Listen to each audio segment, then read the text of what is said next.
started, and I must say I feel very honored that the former German Federal Minister of Finance is here with us today and took the time to come here for the opening. He does look back not only on a successful political career, but also on a successful career in the private sector, and has lately been very involved, deeply involved into fostering a stronger European innovation ecosystem. Many of you have probably heard that he, together with Christian Noyer, the former governor of the Banque de France, just led the initiative 5, Financing Innovative Ventures in Europe. And they've just reported, or just published their report 2 weeks ago. And so he's here to share some of the results with us.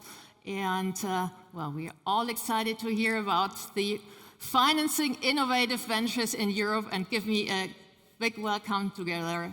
Jörg Kukies is here. Yeah, great to have you. Thank you. Thank you, and because there's 120 speakers, I've been told that I have 5 minutes to present 5, so I will make it short and sweet. And essentially the conclusions in our report are quite compact in their essence. Of course, there's a lot of details that you can read up. We've published the paper, and we really have several findings that are key and core to the discussions that we had with investors, with VCs, with family offices, with startup companies, with scale-up companies, with companies that are IPO'd, with Deutsche Börse, for example, with Euronext, and many stakeholders in the ecosystem. And what we really focused on is not necessarily the startup phase of founding companies, but the question of scaling up. That was the mandate, to figure out how the ecosystem can evolve from an ecosystem in Europe that is already quite successful and empirically almost at par with the United States in founding and setting up of young companies. Where there's really a gap and a breakdown in competitiveness of Europe is when Series B, Series C, pre-IPO funding rounds happen and the volumes to be raised go in the double and sometimes triple-digit millions. That's where Europe really lacks competitiveness, funding power. And that brings me right into the first conclusion of our report. We can talk all day long about any kind of small reforms and necessities to change legislation, but what really all stakeholders told us what Europe lacks is depth of capital markets. And depth of capital markets, when we look at successful ecosystems, not only of startup but scale-up companies, really develops through strong pension systems. And that's where Europe really falls behind in aggregate, that the strong focus of our pension systems on pay-as-you-go financing, i.e. this room pays for our parents, so to speak, pensions, is really what is hindering the formation of growth capital.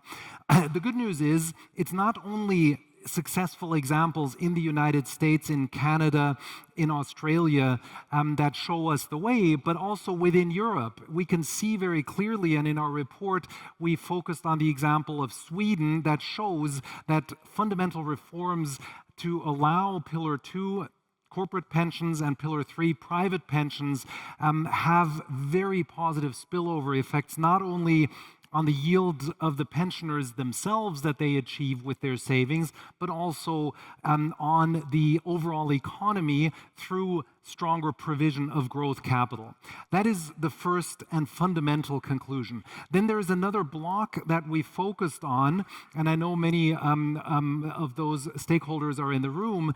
Europe really has a huge advantage because we have what was often called the magic triangle of the European Investment Fund, EIF, the EIB.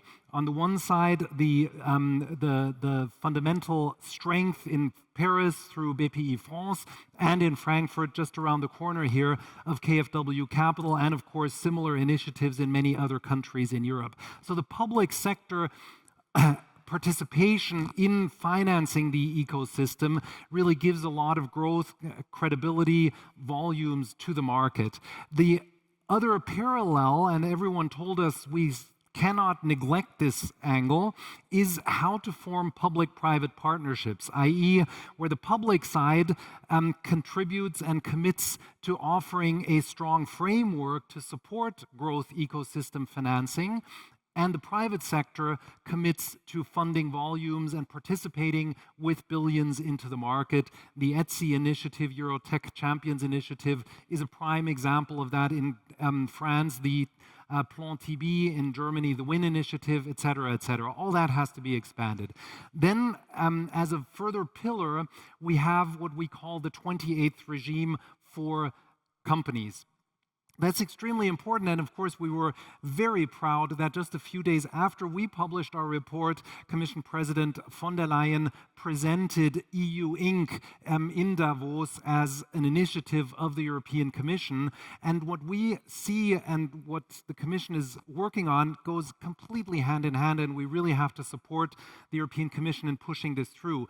Our view is, and our vision is, that all of you can set up companies from the start in a pan-European, investor-friendly mode that is the same across all jurisdictions in Europe, and you can stay within that legal entity and legal framework until the IPO and beyond.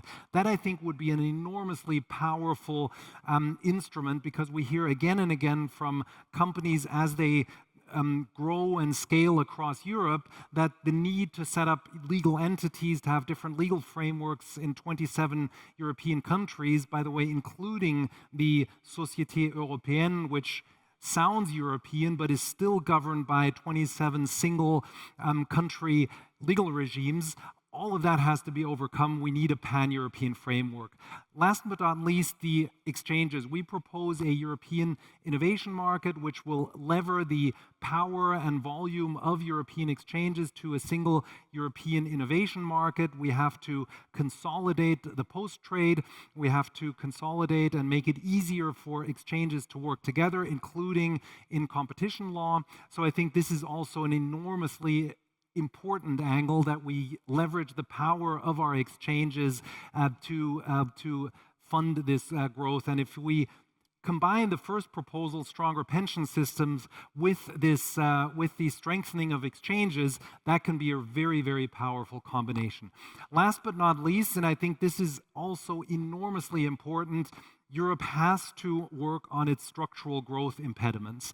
We cite the Draghi report, the Letta report. We don't want to regurgitate and repeat what Draghi and Letta wrote, but so many of you and stakeholders told us we can talk all about the financing aspect of growth and innovation companies. If the structural weakness of competitive landscapes in Europe is not improved massively, reporting, red tape, energy prices, rules and regulations in the chemicals, the pharmaceuticals, the AI Act, GDPR, all of those things were named again and again and again. So Europe really has to embrace this agenda that the European Commission is putting forward, that the European Council will be debating actually this week.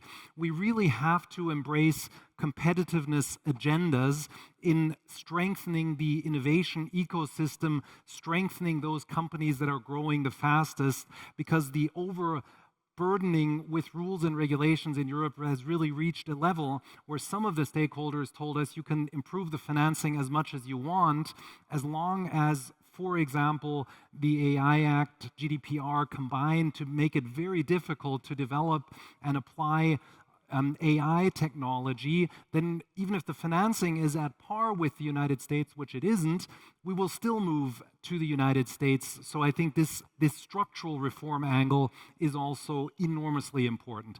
With that, I've extended my time of 5 minutes by a bit, but I think I was almost in time. Many thanks, and I'll stay around for 1 or 2 questions. Yeah, thank you.